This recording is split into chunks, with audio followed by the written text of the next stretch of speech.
What's up, Sim Racers? Larry TJR Sim here. Today we're going to go over the Samsung Odyssey, do my review on it real quick for y'all. Try to keep this under 20 minutes in one take. So let's get started.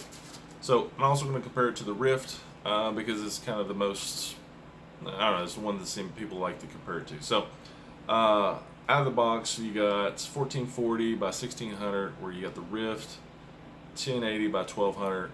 You know, this is a newer model, so it's obviously going to have a little bit better screen, or at least it should have better screen. AKG 360 spatial sound headphones work great. Work as good as the Rift to me. Comes with two controllers. Rift comes with two controllers. This is inside-out tracking. The Rift has satellites they use for tracking. So that's kind of the differences. As far as inside-out tracking go, it works really good for sim racing. It's perfect for sim racing. You don't need satellites. You don't have less setup time. So setup time on this, read the instructions, very quick. You use the headset itself to set your spatial surroundings.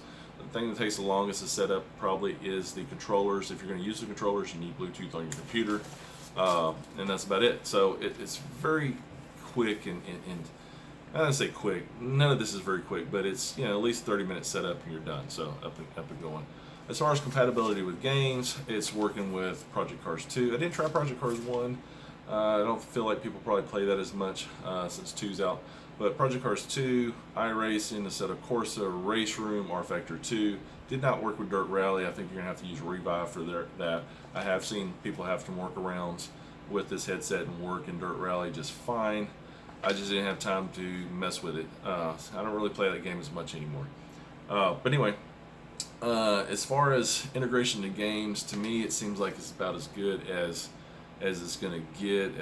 It's just for the popular stapled games that you have. You got iRacing, Assetto Corsa, Project Cars 2, R Factor 2, and Race Room. Those are really your top 5 sim racing games out there that everybody plays on PC. Between those 5 games, it works fine. Race Room has a little bit of a trick. You have to download with this. You'll want to go to Steam and download the Mixed Reality app. And when you do that, you generally launch it to get Steam to recognize it. It doesn't matter. You can launch games from Steam and it'll pull that app, but you want to have that app. But if you pull that app, with Race Room, you're not going to want to open that app. You're going to want to go ahead and launch Race Room from your Steam store by itself, and then let it go pull the app up, and then it works in VR just fine. So other than that, fine. iRacing had a problem with it. I had to actually reload iRacing as far as getting it down to, I had to remove it completely from my computer, re-download this Steam software, then launch of course to the website, and the website says you have nothing, and then re-download the exe file from them, and then it worked. It did actually stop working though with iRacing here the other day, so I think it has something to do with my CPU RAM as opposed, because I haven't seen very many people have that problem with iRacing, so it's actually very hard to find people who have the problem with it. But anyway, I digress. Setup, quick and easy. Comparison between the two headsets as far as PPI and stuff. You got 615 PPI on this one as opposed to, I think it's 456 on the Rift. So yeah, that's a million pixels, man. You'll notice the difference with a million pixels. So fitment wise on this one, it's a little cumbersome to say the least. It fits good when it's on your head, but when you go put it on your head, I'll show you right here. Go put it on your head here. I see, of course, the Cliff House. You see that these headphones don't quite go into place. Sometimes they literally hang up on my ears, and I have to kind of pull them out and then down. That's really the only issue with it. So yeah, it is what it is, right? Because they don't pop and stay out like the Rifts do. Now even the Rifts, sometimes you barely shake the headset, even though they're popped out, they'll go right back in. But in comparison, as far as fitment goes, the Rift fits like your favorite ball cap. This fits like a cap that you're trying to break in. Okay, so it fits good when it's on. You just kind of, it takes a little bit of a break in, I think, for it, because it feels better now than it did when I first got it. IPD adjustment, volume control on here, 2 mics, and of course inside out tracking. So that's kind of the gist of it there. As far as, let's get into the games, right? So Fitment's one thing, fits good. There's really not a lot to complain about that, but what you notice when you first put this headset on and you're going into your games is that the contrast and the color reproduction is really good. It looks great. Everything pops. Screen door effect is very minimized. It's there for sure, but when you compare it to the Rift, and imagine the Vive the same way, you notice the screen door. That's the first thing you notice, just the screen door effect. You're like, oh man, this is so gradient, you know. So you notice that it's like you're looking through a screen door. So you know, the mesh is kind of going across each other. This one, you're like, oh, I don't see it. Oh, there it is. It's kind of how it is. Just like looking at 1080p screen at your eyeballs compared to the Rift being a 720p. Compared in some of my other videos that if you have a dirty car, dirty windshield, that's the Rift. You clean the windshield with the Windex, that's the Odyssey. It just lets in more light, lets in more clarity. Color reproduction is better. It's better screens. It's been out, you know, the Rift has been out for a long time. Yeah, came out just last year, so obviously it's going to be a little bit better, right? Fitment wise, not as good as Rift, but the screen resolution is. Don't hang up on the Fitment, guys. There'll be those negative Nancys out there that's all they focus on, one bad thing, and forget about all the good things that these headsets are. Okay, so Fitment wise, good enough. I don't have a problem running for 2 hours at a time in it, and I like it. So also, okay, pretty much explained actually the differences as far as the screen door effect and the color reproduction. It's just better. It just looks way better. Tracking on it is really good. I was surprised how good it was. Even so good that when you get down and pretend my head's in here, and you're getting down around and looking down at your console, around your car and stuff, you're like, man, it looks good. You know, it looks good. You don't lose any tracking, right? You start looking at all these little boxes on the ground and stuff. With the Rift, being that my satellite's a little bit further away, I tend to lose out of tracking on them. But being this is inside-out tracking, it doesn't matter where I'm placing my head in the car or the cockpit. I'm actually running my head in this wall more often than not, because I turn off the boundaries because just the way I have them set up, I just turn them off as far as sim racing goes. So I don't see them. But yeah, it just tracks better, right? Also with motion, real quick note, with motion, I'm using Next Level Racing Motion. This thing is moving a lot, up and down a lot, right? It tracks really good. I actually have the in the motion simulator, you have a VR enabled button you click, and then you can set the smoothness of it. I have the smoothness all the way up, of course.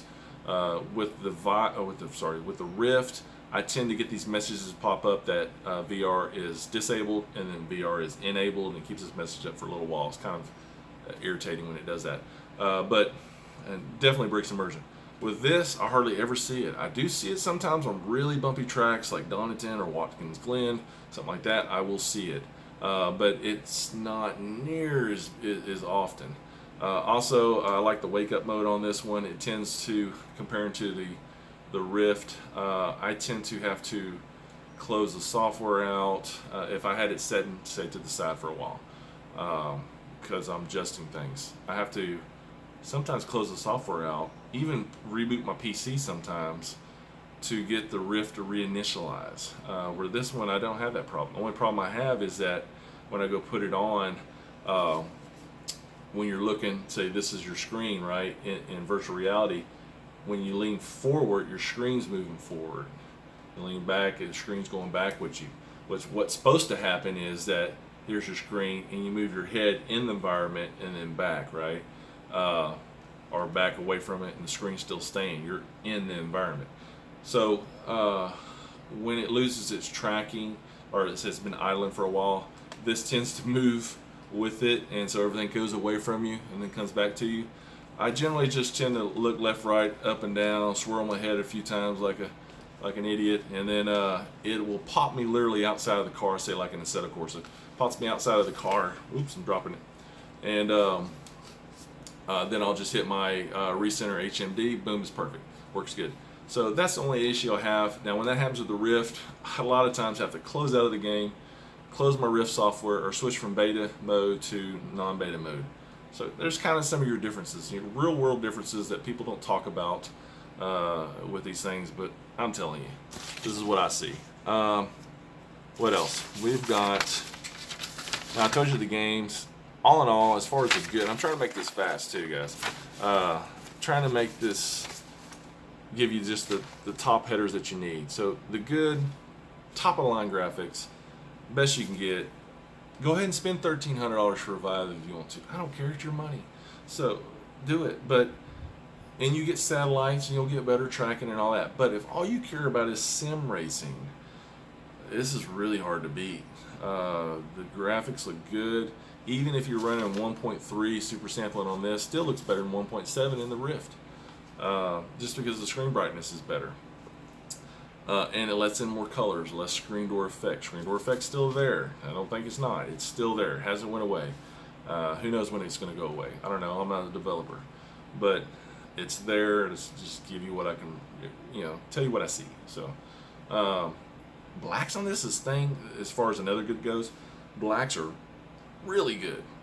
When you're driving on a track and it's lit up at night, say, and you go from the light section to the dark section, you really notice it. It's like it pops, and it's very clear.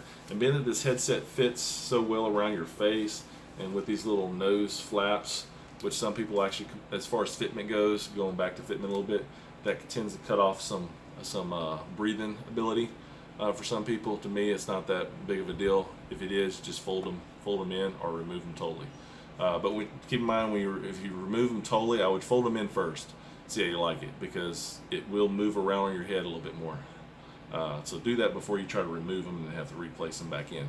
But that's the only thing. But being that they're there, it lets in no light, and better yet, it lets no light out. So very good. Whites are white and brilliant, and blacks are good. Night sky looks great in this VR headset. You actually don't even notice the screen door effect in it, which is cool, because you would get more God rays, say, in the Rift than this, and this you still have God rays, but not near as bad. Probably,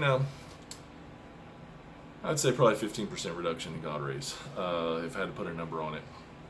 But yeah, it's definitely a difference. The crispness and resolution of this over the Rift is unmistakable. It's definitely there. Like I said, lower God rays, screen door effect is a lot less. Probably, if I had to put a number on, around 20% less. It's very noticeable. Like I said, you put on the Rift, you're like, dang, look at that screen door effect. You put on this, you're like, oh, there it is. Now I see the screen door effect. You have to look for it for a second, and then you obviously identify it, and then you're like, okay, there it is. But it totally goes away really quickly once you start driving, because it's just so minimal. So anyway, the sweet spot on this, actually, I noticed when you got it lined up with your eyes, as far as these screens, I tend to have it further down on my head, and it's probably just the placement of these screens as with the headset itself. But when you get out of the sweet spot of this, you notice it a lot more than, say, the Rift does. The Rift, being that resolution is almost the same everywhere, you just don't notice when you get it adjusted a little bit wrong. Where this one, since it pops so much, I notice when I get out adjustment just a little bit. So something to keep in mind. I generally align it on my, the headset on my eyes first, and then I'll adjust this. After I get it aligned perfectly on my eyes, I'll hold it, and then I'll just adjust my head strap in to keep it in place. And it works fine. So even with motion, I don't seem to lose my sweet spot with motion, which is kind of important. It doesn't crash as much as the Oculus. That's another great thing. Like I said before, Oculus, sometimes I even have to do a PC reboot for it to come back to life, or I'll click it off of beta mode to non-beta mode to come back to life. So yeah, it is what it is. It's just some hiccups with the Rift. And you know, this one has a little bit of hiccups too. The bad on this one, like I said, of course, with Project Cars 2, you'll want to keep your Windows Y key handy and and do that. You may even want to set a hotkey on your like spacebar or something on your keyboard or something to switch it to mouse mode. So what Windows and Y key does is enables your cursor to be on the screen to make your selection. Now it works fine when you do it. Just more often than not. With the Rift, you never had to do it. With this one, you have to do it. Now, if you're in Project Cars 2, sometimes Windows Y key doesn't even work, and I have to just use my wheel control to navigate through the menu system, or pull it up off my head and use the mouse on the 2D screen. So, something to keep in mind. Project Cars 2. Let me see, what else? Now, there's no clarity difference from long distances, so, you know, 1/8 mile, 1/16 of a mile away. VR's VR. You can't see long down the road. There's not a graphics card out there yet that lets you see that. So maybe in the next couple years we'll have that, but right now we don't. This is no different. Even though you got a clear screen, you can't see much further. Although my Set of Corsa video, I noticed like, hey, look at that white car down there going up the hill at Donington. I didn't notice that before, and with the Rift, because I couldn't identify the colors quite as clearly. Obviously that was a white car, so it was a little bit easier to identify than say a red car, you know. So but it was noticeable that I could identify at least colors a little bit better at longer distances. Even though it was blurry at a long distance, I could identify better. So that's kind of neat. But yeah, with all the higher resolutions, it's going to hit your FPS. Like I said, that's the bad. It's going to utilize your CPU real heavily. I have to upgrade my CPU now. I'm running a 4930K, and I'm using a GPU of a 1080 Ti. I think you need a 1080 Ti for any VR system, no matter what any of these specs say, if you're VRing with sim racing. If you're doing just room scale VR, probably can get away with a 1060 GTX, because those VR games are optimized and designed to work in VR, whereas 2D games then ported over to work, or somehow, you know, made to work in VR is not optimized as much. It seems like it's they can't divide up the tasks to hit your RAM here on your GPU or on your CPU more or less. Windows, I'm gonna break it. But the Windows Mixed Reality seems to hit your CPU. I'm hitting 50-60% usage of my CPU. Well, my graphics card is hitting around 80 to 90% in some like really heavy situations like rain and wrecks and stuff like that, right? So it hits it hard and you tend to throttle. So you're going to want a higher end CPU. Anyway, that's it. Hope I covered everything. I think it's worth it for the money. So conclusion, if you're a room scale person, if you want double duties, if you want to do sim racing and you want to do room scale, I would honestly get the Rift. It has more games to choose from and integrates well with everything. So you'll just need more sensors. You need at least 3 sensors if you want a decent room scale effect, which I have, and it works good. But for just sim racing, this is my go-to. The games look a lot better in it. Really enjoying it. Works great with my motion rig, and yeah, I like it. I mean, if I can look at something cleaner and more brilliant, that's what I'm going to do in sim racing. But if I'm going to go start playing Robo Recall or I don't know, whatever other stand-up game, let me see what I got here. Oh shoot! Look at my list here, like Onward or Pavlo VR. Games like that, I'm going to go grab my Rift and use it. So anyway, that's it. Hope you enjoy the review. Leave comments down below, your experiences, and we'll catch you on the track. I'm out.